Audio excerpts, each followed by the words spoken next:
Is this upgrade worth your money? Continue watching and I'll give you the information you need to come up with your own conclusion.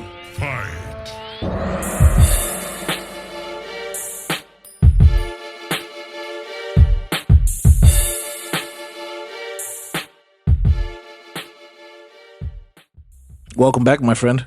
This is the 35XX V2 review. And, hold on. Okay. To be fair, it can't be this one because as you can see, the housing is yellowing a bit. But if you turn it over and look at the labels, you'll see that the one on the right has a plus and the other one doesn't. That's the only way to tell them apart externally. But that cannot possibly be the only difference. I'm going to share my personal opinion as well as my pros and cons early on in this review. But before I can do that, I would like to thank Mech DIY for providing the V2. And if you would like to pick one up, check the description box down below for a link and a discount code. Now, for the V2, which is how I will be referring to this device throughout the review, it's a great handheld. But, and that's a big but, it's honestly an upgrade and a downgrade at the same time. Russ from Retro Game Corps, he said this early on, and I can't agree with him more. It's definitely an upgrade from the OG XX, but it's also a downgrade from the Plus model that was released prior to the V2. I can understand Anbernic wanted to bring it up to date with the rest of the XX lineup as far as the chipset goes, but I also believe that this was a way for them to use up what I assume was a surplus of parts they were sitting on from the OG. This device, it plays great. And it's powerful enough to play most, if not all, the games you would want to play on a device in this form factor, and I've enjoyed using it. So with that being said, I want to jump right into my pros versus cons.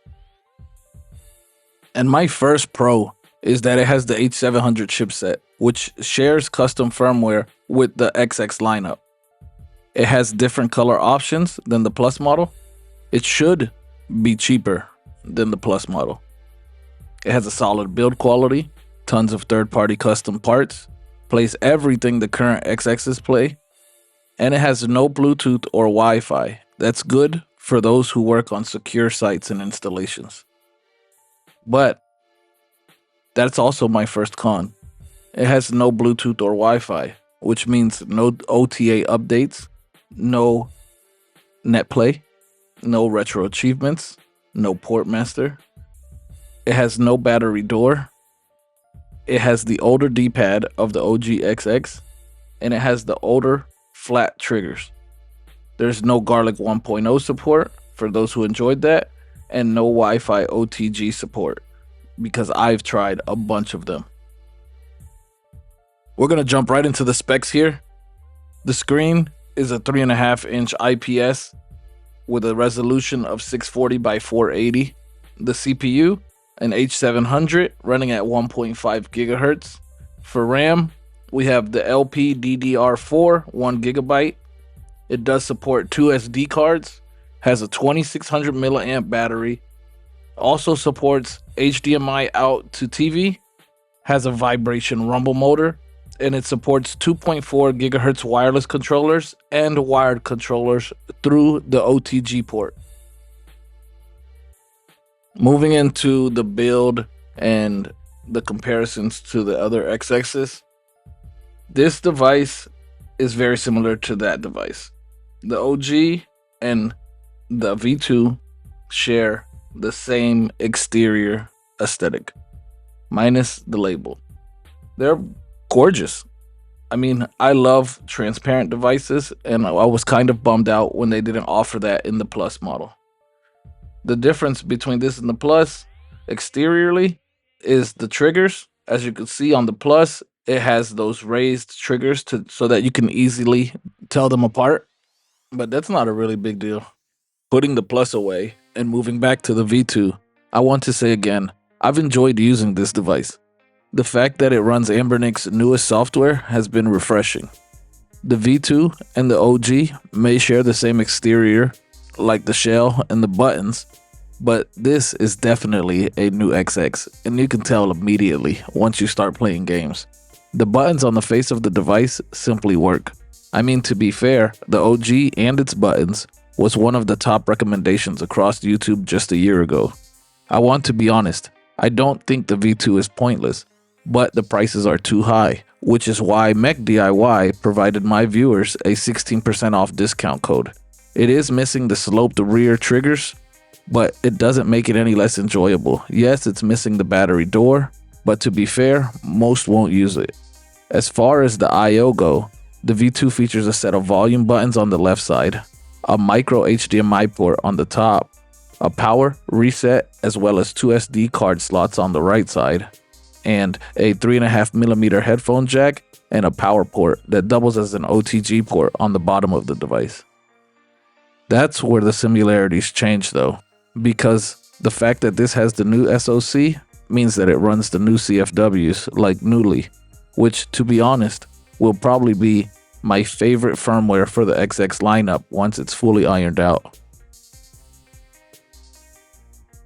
For those who don't care for Newly and care for a more minimalistic approach, we have other custom firmwares like MuOS with quick boot times. I don't know what this theme was called, but I just call it the Crystal is Cozy theme. Now for the games portion of the video, which I know is what most of you wait for. Not a big surprise here. It's an XX, and the first game I'm going to be playing will be Donkey Kong on SNES. I think this is a very underrated franchise, and I love it, and it runs great. Next up is The Lion King on Genesis, and I challenge any of you to beat the second level in one try. Let me know in the comment section how it goes. This is Lilo and Stitch on Game Boy Advance. It's just a cool little game, little shooter. It has different little puzzles and stuff, different elements. It's a good game.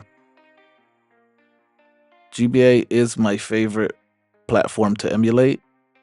I love The Simpsons Road Rage. It's kind of like Crazy Taxi for the GBA. It's just simple fun. And this is Mega Man X6 for the PlayStation 1. I can rarely make it through a video without playing Mega Man.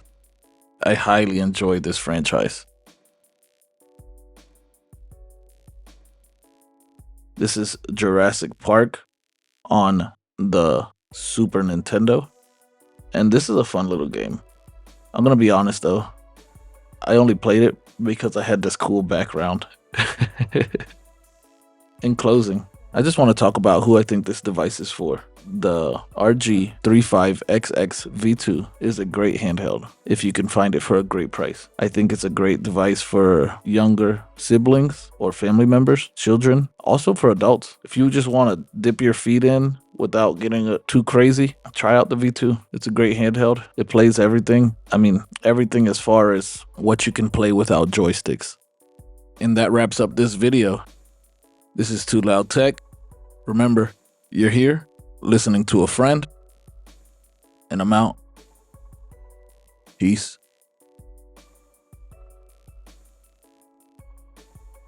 What are you looking at? Finish him!